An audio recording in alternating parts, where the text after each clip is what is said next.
Dick Smith shares have been suspended from quotation on the ASX on Tuesday. It comes after the group ended a trading halt on Monday as they sought to explore opportunities with their lenders in relation to extending or getting an extension on their credit facilities. But what has become clear in the last 24 hours is that their bankers at the NAB and HSBC have been reluctant to extend any further credit, and in the process they have appointed Ferrier Hodgson as receivers.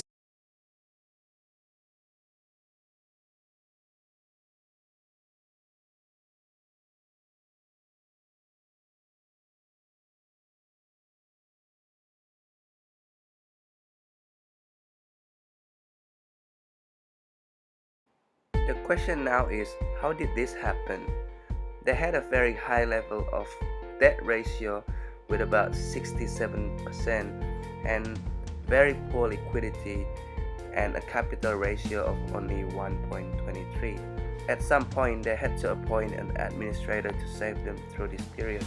But even with that, there was no guarantee that they will survive. As a public company, Dick Smith was required to inform any material that they think will influence a decision made by users, especially these three groups here.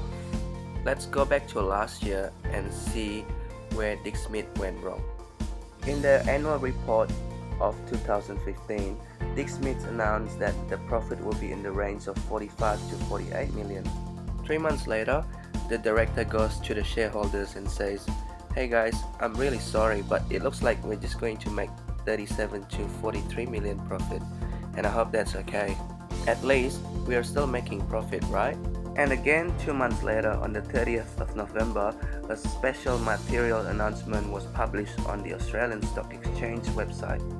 And as you can see there, it says non-cash adjustments following inventory review.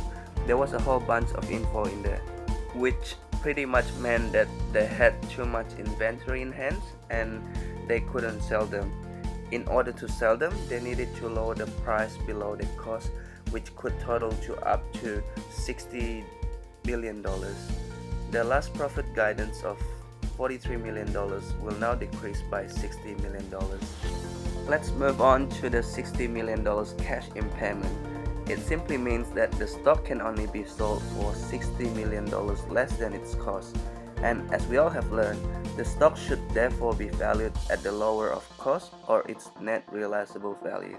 So NRV simply means how much do we think we could sell it for less any selling, marketing and distribution costs. Let's assume that the cost of inventory is $400 million, but they can only sell it for $340 million. That's a stock write-down of $60 million and it needs to be recorded as expense. Now, why did Dick Smith record a $60 million stock write-down as expense before they sold the stock? Because remember, the announcement was made in November and the sales actually took place in December.